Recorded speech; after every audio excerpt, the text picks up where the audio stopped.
নমস্কার বন্ধুরা, আমার নাম ঋত্বিক আর আপনারা সবাই দেখছেন travel with Ritwik YouTube channel. আজকে একটা নতুন দিন আর টাইম হচ্ছে নতুন একটা জায়গায় ঘুরতে যাওয়ার। আর আজকে আমি আপনাদের সবাইকে নিয়ে যাব একটা সি বিচে, কিন্তু এটা দীঘা, পুরী বা মন্দারমণি না। এটা হচ্ছে এমন একটা জায়গা যেটা আনটাচড আর আনএক্সপ্লোর্ড। এটা হচ্ছে বাঁকিপুর। তো বাঁকিপুর জায়গাটার ব্যাপারে একটু বলে দিই। বাঁকিপুর জায়গাটা খুবই সুন্দর, আর এটা যারা আমরা দীঘা গিয়ে থাকি ওই রাস্তাতেই পড়ে, কাঁথিতে মেনলি এই জায়গাটা। কিন্তু ওই যে এই জায়গাগুলো, যেই জায়গাগুলোর ব্যাপারে আমরা কোনোদিন শুনিনি, ওই জায়গাগুলো আমরা তো অজান্তেই মিস করে যাই। কিন্তু আর চিন্তা নেই, আমি আছি আর এই জায়গাটা ভালো করে ঘুরবো আর আপনাদের সবাইকেও ঘুরে দেখাবো। তো ভিডিওটা লাস্ট অবধি দেখুন আর এনজয় করুন ভিডিওটা।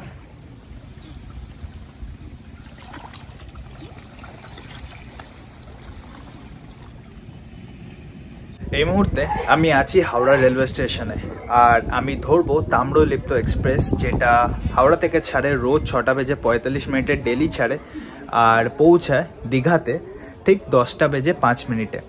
কিন্তু আমি দীঘা যাবো না, আমি নামবো কাঁথিতে, আর আমি স্টেশনে ওটারই ওয়েট করছি।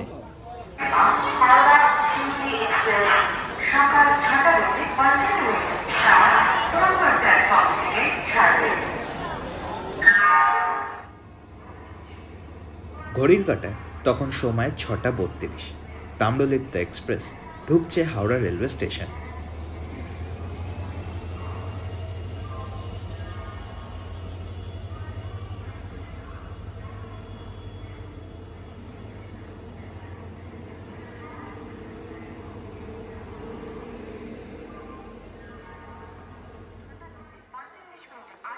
প্রথম দিকে বুঝতে পারিনি, কিন্তু এই ভিড়টা দেখে বুঝতে পারলাম যে ট্রেনে ভালো রকম ভিড় হতে চলেছে। ট্রেনের শিডিউল টাইম হচ্ছে 6:45, কিন্তু ট্রেন 6:52-তে হাওড়া স্টেশনকে বিদায় জানিয়ে রওনা দিল দীঘার উদ্দেশ্যে। ট্রেন অলরেডি 7 মিনিট লেট হয়ে গেছে।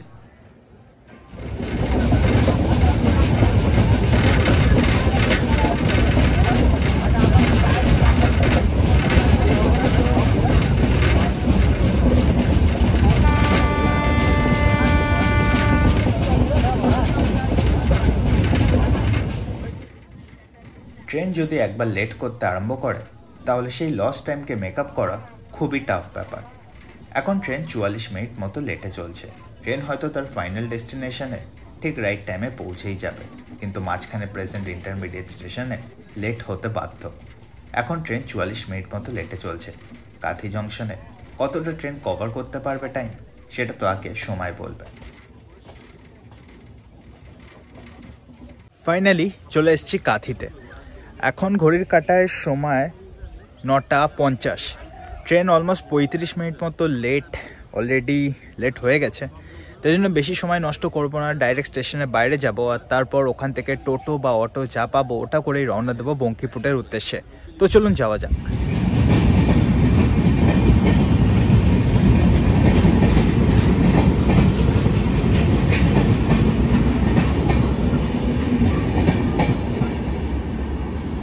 ঠিক বাইরে চলে এসেছি, আর এখানেই আছে অটো স্ট্যান্ড, আর ওখান থেকে অটো টোটো যা পাবো একটা বুক করে নেব আর ঘুরে দেখবো বাঁকিপুর। তো এটাই হচ্ছে অটো স্ট্যান্ড বা টোটো স্ট্যান্ড, আর এখানে আপনারা আপনাদের সুবিধা মতো গাড়ি ধরতে পারবেন, বুক করতে পারবেন আর চলে যেতে পারবেন আপনাদের ডেস্টিনেশনে। কাঁথি রেলওয়ে স্টেশনের বাইরে থেকেই একটা টোটো বুক করে নিয়েছি। একটু বার্গেনিং করতে হয়েছিল, ফাইনালি 1000 টাকায় পুরো টোটোটা সারাদিনের জন্য বুক করে নিয়েছি। আর এখন আমি রওনা দিয়েছি বাঁকিপুরের উদ্দেশ্যে।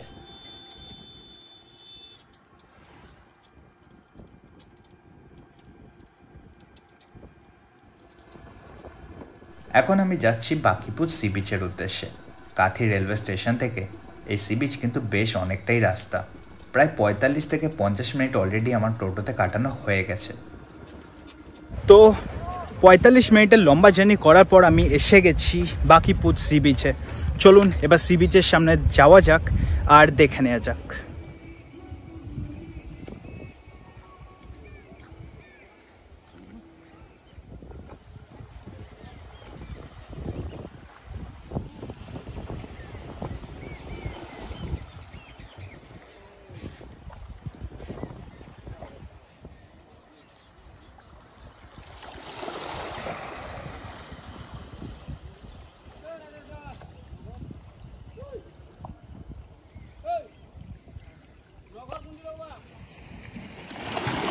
তো এটা হচ্ছে বাকিপুর সি বিচ।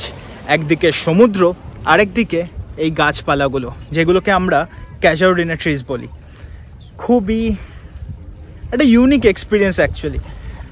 সুন্দর তো হ্যাঁ, অবভিয়াসলি এই জায়গাটা সুন্দর, বাট তার থেকেও হচ্ছে পিসফুল জায়গা, যেটা খুব ভাল লাগে। তো এই বাকিপুর সি বিচ বাকিটা কেমন দেখতে, চলুন সেটা দেখেন। বিচের ধারে এরম সিঁড়ি করা আছে, আর ওটা করে গেলেই সামনের দিকে যাওয়া যায়। তো আগের দিকে যাই, কারণ মেন সৌন্দর্য তো আগেই আছে। আগেই বলেছি এই বাকিপুর সি বিচ আনটাচড আর আনএক্সপ্লোর্ড, যার কারণে এখানে লোক নেই বললেই চলে। আমি যতক্ষণ এই সমুদ্র সৈকতের সামনে ছিলাম, একটা লোকও আমার চোখে পড়েনি।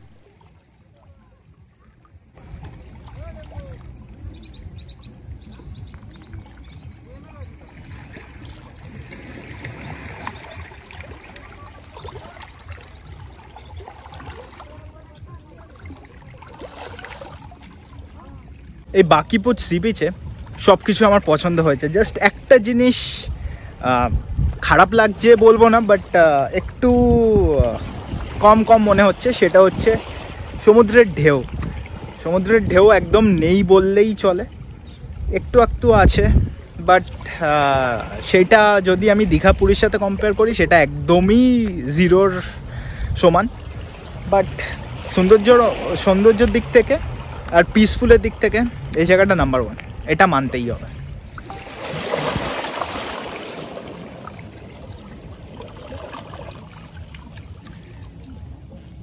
বাকিপুরের মেন কি বলবো, মেন পয়েন্ট বলি, যে জিনিসটাকে এটাকে এত ইউনিক বানায়, সেটা হচ্ছে এক সাইডে তো সমুদ্র আছে, আরেক সাইডে আছে এই গাছগুলো, যেগুলোকে ক্যাজাউরিনা গাছ বলে। আর এইটার জন্যে বিচের সৌন্দর্যটা হয়তো এতটা বেশি বেড়ে যায়। আর কতটা সুন্দর আমি আর নিজে থেকে বলছি না, আপনারা নিজেরাই দেখে নিন।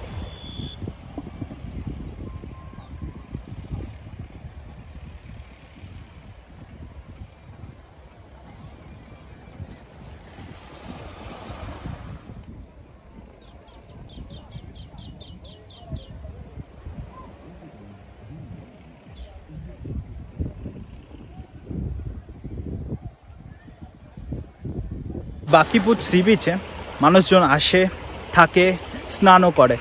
তো অনেকের হয়তো এই কোয়েশ্চেনটা থাকবে যে এখানে এসে স্নান করা যায় কিনা। হ্যাঁ, এখানে এসে স্নান করা যায়। যারা আমার মতো ওয়ান ডে ট্রিপ করবেন, তারা যদি স্নান করতে চান, নিজের সাথে স্পেয়ার জামা কাপড় নিয়ে আসবেন, তাহলে স্নান করতে পারবেন। বাট আমার উপায় নেই, আমি আনিনি, তাই জন্যে সেটা এবার আর পসিবল হলো না। কিন্তু যদি আপনারা আসেন আর স্নান করার এই উপভোগটা করতে চান, তাহলে হ্যাঁ, স্পেয়ার জামা কাপড় থাকলে স্নান করতে পারবেন।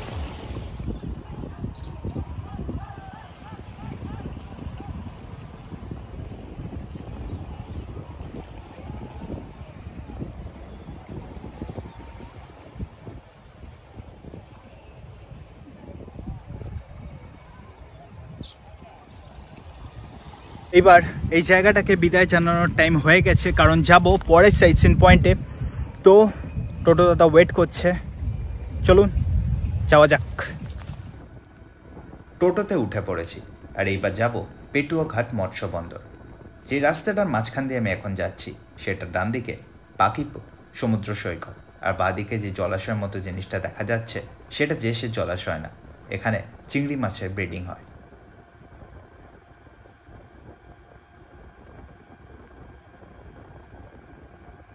তো চলে এসেছি পেটুয়া মৎস্য বন্দর, আর এখানে ঢোকার জন্য টিকিট লাগে 10 টাকা টিকিট কেটে নিয়েছি, আর এবার ভেতর দিকে যাব।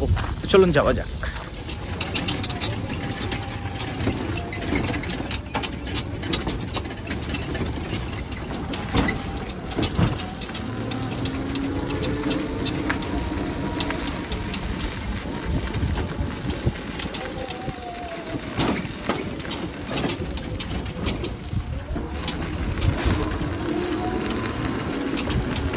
এই হচ্ছে মেন পেটুয়া মৎস্য বন্দর, আর ওই সাইডে সব নৌকাগুলো রাখা আছে। তো ওই দিকেই যাব, চলুন আপনারাও আমার সাথে।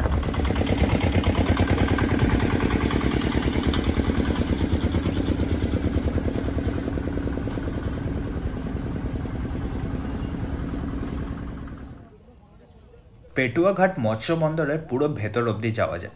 আর ঢুকেই চোখে পড়ল যে মাঝি ভাইরা এই বড় বড় বরফের চাংগুলো নিয়ে যাচ্ছে যাতে বোটে লোড করা যায়।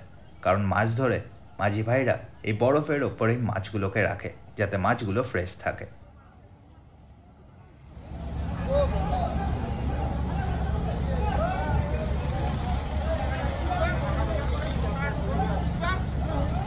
বোটগুলো তো এখানে দাঁড়িয়ে আছে, আর এটা দেখেই আমি আমার টোটো দাদাকে রিকোয়েস্ট করে বললাম, দাদা দেখো না যদি একটু বোটের ভেতরে যাওয়া যায়। দাদা বলল, দাঁড়াও আমি দেখছি।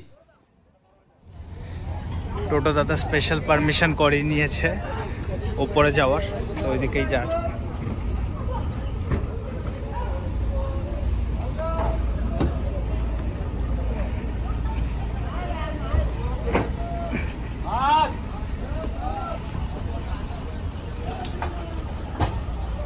তো বোটের ভেতরটা কিছুটা এরম দেখতে।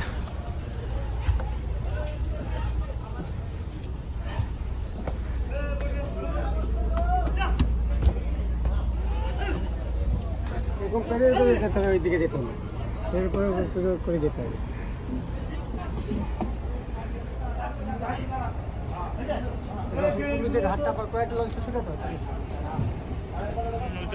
এই মাঝি ভাইদের ফিশিং বোটে আমি বেশ কিছুক্ষণ আছি। একটা জিনিস বুঝতে পারলাম, এই বোটগুলো বেশি লেন্থে বড় হয় না, এইগুলো অ্যাকচুয়ালি হাইটে অনেকটা বড় হয়, কারণ নিচে স্টোরেজ আছে। আর এখানে একটাই কেবিন আছে যেখানে একসাথে 10-12 জন 5-7 দিনের জন্য কষ্ট করে থাকে। বোটের ভেতরটা কিছুটা এমন দেখতে হয়। ফার্স্ট টাইম এলাম, দেখলাম এই বোটে করে মাঝি ভাইরা ফিশিং করতে যায়, 5-7 দিন পরে বাড়ি ফেরে, অনেক কষ্ট করেই থাকে ওরা। যে একটা আরেকটা বোট, এটা কেবিন, ওটা ওখানেই সবাই থাকে। একটা বোটে মিনিমাম 10-12 জন যায় মিনিমাম, সবাই ওই একটা ঘরের ভেতরেই থাকে। এই মাঝি ভাইরা একটু আগে মাছ ধরে ফিরে এসছে, আর ফিরে এসেই মাছগুলোকে বোট থেকে বার করছে। এইবার এগুলোকে ওজন করা হবে আর ট্রাকে করে বিভিন্ন জায়গায় পাঠিয়ে দেওয়া হবে।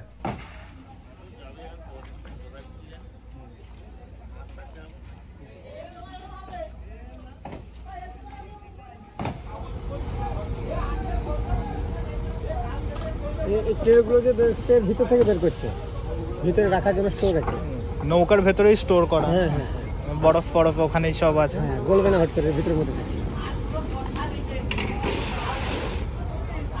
শুধু লোকগুলো উপরে থাকে, নাহলে মালপত্র সব নিচ্ছে।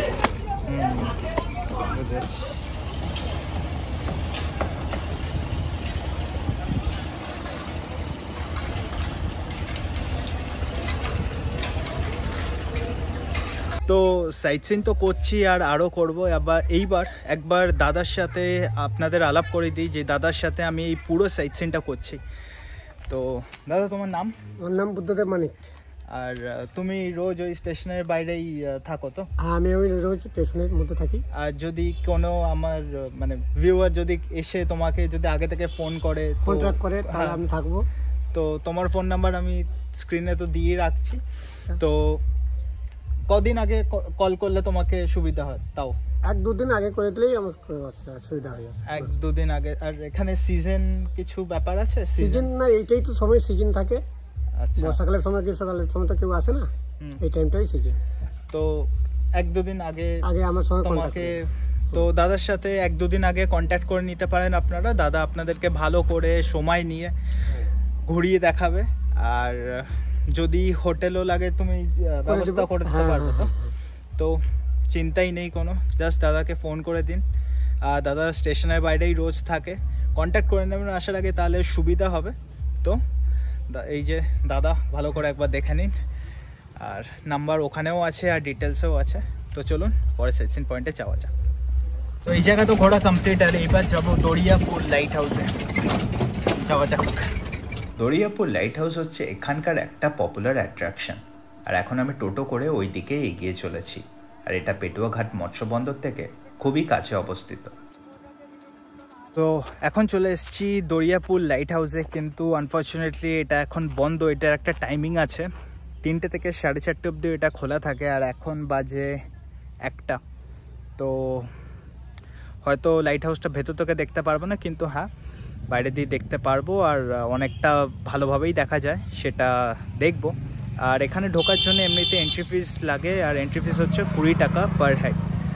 তো চলুন এবার লাইট হাউসটা দেখে নেওয়া যাক যতটা সম্ভব। এন্ট্রি ফিসের কথা বলছিলাম, ওখানে লেখা আছে ওই যে অ্যাডাল্টসের জন্য 10 টাকা, বাচ্চাদের জন্য 3 টাকা, 5 থেকে 8 বছর বাচ্চাদের জন্য। ক্যামেরা যদি আপনারা নিয়ে যান তাহলে 20 টাকা পে করতে হবে, আর ভিডিও ফটোগ্রাফির জন্য 25 টাকা। মোবাইল তো লোকেদের কাছে আছে, তো বেসিক্যালি মোবাইল নিয়ে গেলে কিছু পে করতে হবে না আপনাদের। আর এটাই হচ্ছে ওই গেটটা, যেটার এন্ট্রি গেট, আর তারপরেই সেই বিখ্যাত Dariapur light house.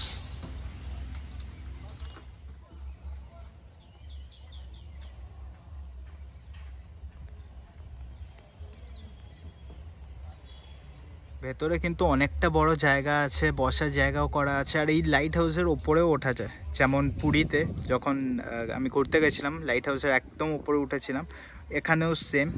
Just unfortunately এবার এটা বন্ধ, তাই জন্য যেতে পারলাম না। আর ভেতরটাও সুন্দরভাবে সাজানো, ছোট পার্ক মতো করা আছে, ফুল গাছ দিয়ে সাজানো, বসানোর জায়গাও আছে। বাইরে দিয়ে যতটা পারলাম শেয়ার করলাম, একটু অ্যাডজাস্ট করে নিই।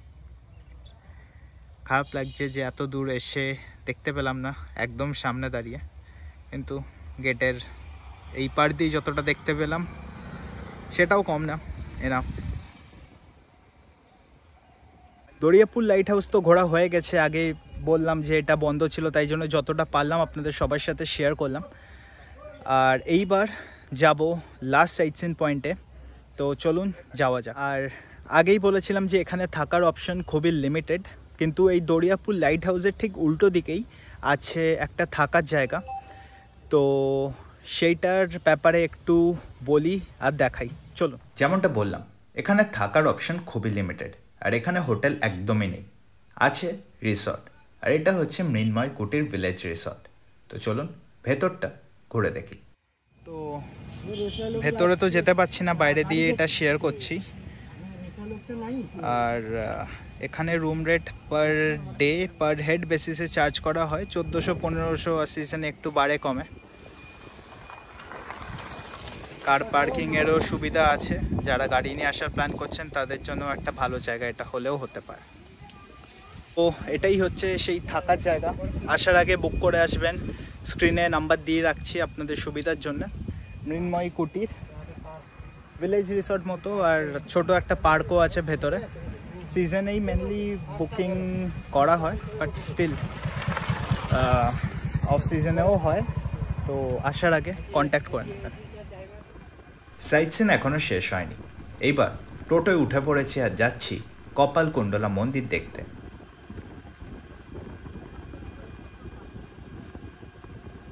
এটা হচ্ছে কপালকুণ্ডলা আদি মন্দির। তো এটা হচ্ছে কপালকুণ্ডলা আদি মন্দির, তালামারা। একজন আসছে, সে গেট খুলে দেবে আর তারপর ভেতরে যাব, তো ওয়েট করি একটু।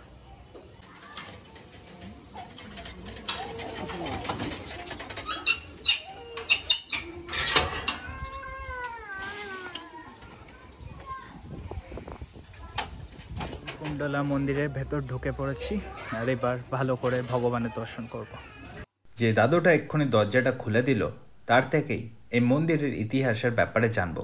তো চলুন শোনা যাক সেটা। নবকুমার সাগর গেছিল, সাগর থেকে যখন ফিরে এলো ঘাটে নৌকো ফিরল, ফেরার পরে রান্না হবে, জ্বালন নেই। তো নবকুমার গেল জ্বালন আনতে গিয়ে নবকুমার আর ফিরলো না। নৌকো লোক ভাবলো একে বাঘে খেয়ে গেল, একে কিন্তু বাঘে খায়নি, ফিরে এসেছিলো। ফিরে এসে দেখে নৌকো ছেড়ে চলে গেছে। তখন সে আবার জঙ্গলের মধ্যে ফিরে গেল। ফিরে যাওয়ার পরেই সে কাপালিকের হাতে ধরা পড়ে যায়। কাপালিক তাকে নিয়ে এসেছিলো বলি দেওয়ার জন্য, কিন্তু কাপালিকের যে পালিত কন্যা কপালকুণ্ডলা, সে মেয়েটা ভাবলো এই যুবককে রাখিতে বলি দিয়ে দিবে। তখন সে তাকে নিয়ে পালিয়ে গেল। সেই সময় বঙ্কিমচন্দ্র চট্টোপাধ্যায় ম্যাজিস্ট্রেট হয়ে কাঁথি প্রথম এসেছিলেন, সে দেখে ইতিহাসটা তিনি এইখানেই লিখেছিলেন। মন্দিরটা বাবু আছে পুরো নদীর কিনারায়, নদী কিন্তু এখানে নেই, নদী অনেক দূরে চলে গেছে, এখানে ঘরবাড়ি হয়ে গেছে। আর এইখানেই কপালকুণ্ডলা বই সিনেমা হচ্ছে, এইখানেই রঞ্জিত মল্লিক মৌমা অজিতেশ বন্দ্যোপাধ্যায় শুটিং করেছিল। সরকার কিন্তু সিরাই দিয়ে রাস্তা করে পাঁচিল ঘিরে কাজ করেছিল। কাজের গণ্ডগোল হয়ে গেছে, কাজ আবার হবে, সেদিন উপর থেকে লোক এসেছিল, তার হাত গলে পড়ে গেছে। তবে আমি আপনাকে একটা জিনিস দেখাতে বলবো, দেখতে বলবো যে নবকুমার সেই জন্য আটকানো ছিল, সেই রাস্তা দিয়ে বেরিয়ে গেছে, দেখে আসুন। সমুদ্র এখান দিয়েই যেত, পাশ দিয়ে সমুদ্র এখান দিয়েই পাশ দিয়ে যেত। হ্যাঁ, এগুলো চোরা, নদী চোরা তো এগুলো। আচ্ছা, সরে চলে গেছে।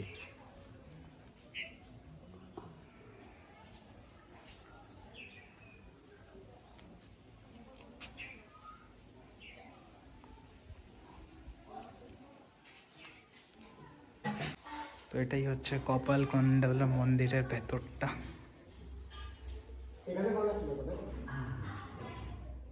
সেই রাস্তায় বেরিয়ে গেছে, সেই রাস্তায় বেরিয়ে আসলে একটা গিরি দেখা হবে এখানে পাশে।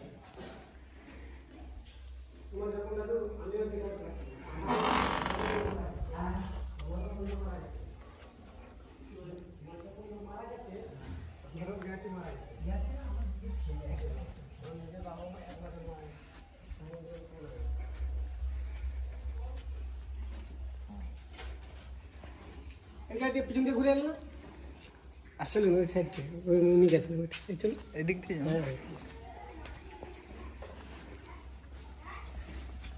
এইখানে পাওয়া দেখতে আসো, এইখানে দেখলে বুঝতে পারো 250 বছর জিনিস। এইখানে দেখুন, একটা আঙুল মারুন, মারলে বুঝতে পারবেন, দেখবেন যে এত শক্ত, আর একটা পেরেক মারলে ভেঙে যাবে। আচ্ছা, 250 বছর একটা মন্দির ফাটেনি, কিছু হয়নি, একটা বট গাছ হয়েছিল, দেখুন।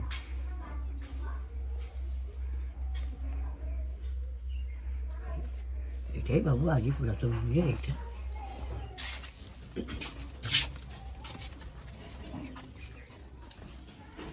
এই জায়গায় বাংলা থাকতো, এখানে ছিল, ওটা দিয়ে নিয়ে পালিয়ে গেছে। টোটো করে আগের দিকে যাচ্ছি ঠিকই, কিন্তু কপালকুণ্ডলা মন্দিরের দর্শনটা এখনো শেষ হয়নি। কেন, আগে বলছি। মন্দিরের যেই ইতিহাস আর আদি মন্দির দুটোই আমি আপনাদেরকে দেখিয়েছি আর নিজেও দেখেছি। এবার দেবীকে দর্শন করার টাইম, কিন্তু দেবী ওই মন্দিরে নেই। আগে একটা মন্দির বানানো হয়েছে নতুন, সেটা, আর সেইখানেই দেবীকে রাখা আছে। তো চলুন দেবী দর্শন করে আসা যাক।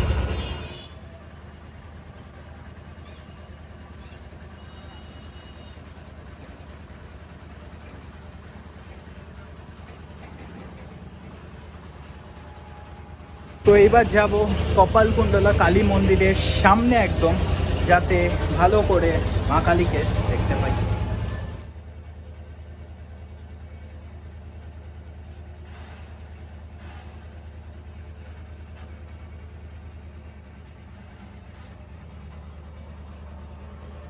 কালী মন্দির ছাড়া এখানে শিব মন্দিরও আছে। শিব মন্দিরটা বাইরে দিয়েই দেখতে হবে, কারণ মন্দিরটা বন্ধ। বাইরে দিয়ে দেখাচ্ছি, পুরনো স্টাইলে তৈরি করা, বেশ ভাল লাগছে দেখতে, দেখুন আপনারা।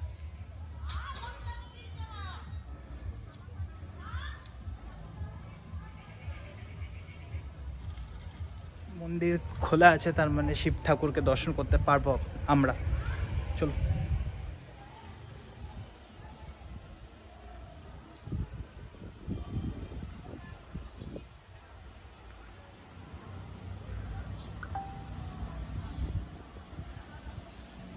দেখুন আপনারা, শিব ঠাকুরের শিবলিঙ্গটা বাঁদিকে, ওখানে যেতে পারবো না, তালা দেয়া, কিন্তু বাইরে দিয়েই দেখা যাচ্ছে,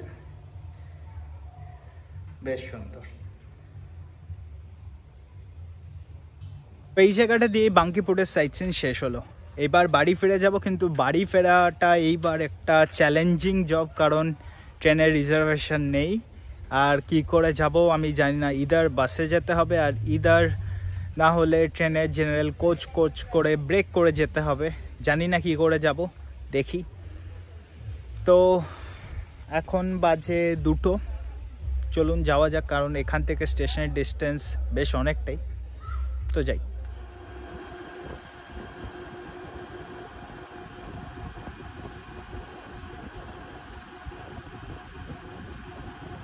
টোটোতে বসেই ঠিক করলাম যে এইবার ট্রেনে না, বাসে করেই যাব।